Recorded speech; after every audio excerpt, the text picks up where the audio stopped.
మరి ఇప్పుడు నేను ఏం చెప్పాలి? నేను చెప్తే ఇప్పుడు కోపం వస్తుంది. మన అమరాబాద్ పులి, మన అమరాబాద్ నల్లమల్ల పులి ఏమంటుందంటే స్థానిక ఎన్నికల్లో 69% రిజర్వేషన్లు. ఈ దేశంలో ఏం చెప్తా ఉంది?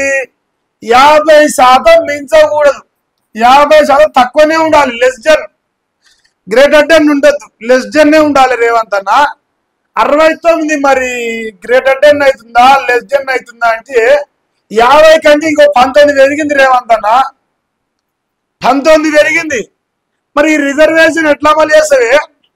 రాజ్యాంగం మార్చేద్దామా? ఆయన ఏం పేరు రాహుల్ గాంధీ పుస్తకం పట్టుకొని తిరుగుతాడు కదా, అంబేద్కర్ ని గౌరవిస్తాడు కదా. మరి రాజ్యాంగంలో 700 చూపియమంటారు జనాలు. 69% రిజర్వేషన్ ఇస్తాడ.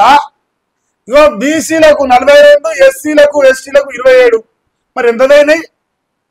అంతే 69 వద్ద మరి మిగిలిన 31 వరకు ఇస్తారే. ఇప్పుడు బీసీలు ఎస్సీలు ఎస్టీలు ముగ్గురు అయిపోయారు కదా. ఇంకా ఉన్నది ఓసీలేనా? అంటే ఓసీలకు 31% రిజర్వేషన్ అన్నమాట ఈ లెక్కన. బీసీలలో హిందూ బీసీలు మాటలే. బీసీలకు 32%, అంతే కదా. తర్వాత ముస్లింలకు 10%, ఇలా పోతే 27%, ఇంకంతే సరిపోయింది. బరాబర్ వచ్చింది, అంతే కదా. ఇప్పుడు 1, 2, 7, 10, 3, 3, 6, 7, 8, 9, 10 బరాబర్ సరిపోయింది బొందా. అంటే ఇప్పుడు ఈ రిజర్వేషన్ ఎవరు రిజర్వేషన్? నాకు డౌట్ వచ్చింది సడన్ గా.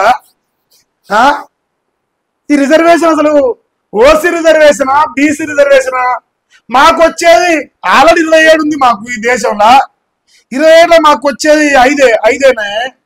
మరి ఇప్పుడు ఓసీ 31 అవుతుంది. ఇప్పుడు మన లెక్క, మన అమరాబాద్ లెక్క, నల్లమల పులి లెక్క ఏడ చదివినో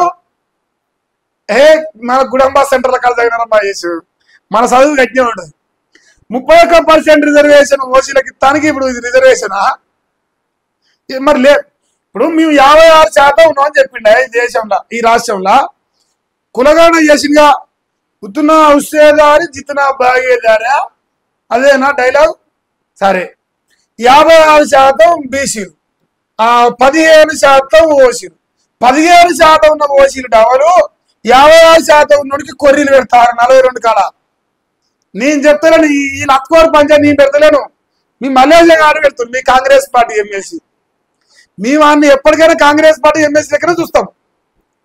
సో మీ కాంగ్రెస్ పార్టీ ఎమ్మెల్సీ పెడతాను ఈ పంచాయతీ. మరి ఇప్పుడు మీరు పట్టుకొచ్చిన రిజర్వేషన్ మాకు మేలు చేసేదా? లేదంటే ముస్లింల జనాభా ఎంత, వాళ్ళ లెక్క ఎంత, వాళ్ళ కథ ఎంత, మరి వాళ్ళకి ఎట్లా రిజర్వ్? మీరు బీసీల పేరు చెప్పి చెట్టు పేరు చెప్పి కాలేపినట్టుగా ఈ బీసీల పేరు చెప్పుకొని ఓసీలు అటు పోతే ముస్లింలు 2 రిజర్వేషన్ కొడతారు, బీసీలకు 15 పెడుతుంది. గాడిది గుడ్డు ఏమిస్తుండు రేవంత్ రెడ్డి? బీసీలకు గాడిది గుడ్డు ఇస్తుండు. గదే ఇలా జరుగుతున్నది. మరి వచ్చే విద్యా సంవత్సరం నుంచి రాష్ట్రంలో సీఎం బ్రేక్ఫాస్ట్ స్కీమా? ఓ కొడుకో ఓయమ్మో, బ్రేక్ఫాస్ట్ పెడతావు, పురులకు పెట్టరా బ్రేక్ఫాస్ట్ లా. ఓ రోజు నట్టలు, ఓ రోజు పురుగులు, ఓ రోజు దోమలు పట్టుకొచ్చి రోజు పెట్టు, ఓ రోజు తొండలు. బ్రేక్ఫాస్ట్ అట్లా తింటే ఆరోగ్యంగా ఉంటామంట. చైనా వాళ్ళు లెక్క కప్పలు బొప్పలు తిన్నాం పట్టరా బ్రేక్ఫాస్ట్ లా.